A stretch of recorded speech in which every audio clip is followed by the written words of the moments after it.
यो चाहिँ पुरै हाम्रा गोर्खालीहरूले ब्रिटिसहरूलाई यो चैनीमा दुलोबाट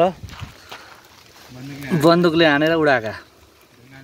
ढुङ्गाले बन्दुकले जे पाउँछ त्यसले, खुर्पाले, मौरीका चाका गोलाले हैन। अनि मौरीको गोलामा हान्दिने अनि बुरुरु मौरी भागेर भाग अनि तिनीहरूलाई सब टोकेर यस्तै रुखमा हुन्थ्यो। ल यो कुवा हो अनि खाल्टोमा मान्छे लुकेर बस्ने यस्तै छ।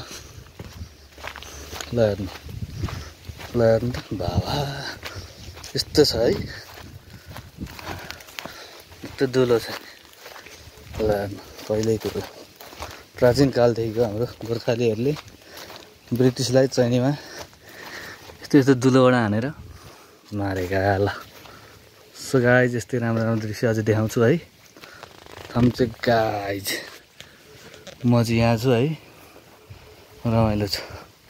घुमघाम गर्नुपर्छ, दृश्य यही हो। ल हेर्नुहोस्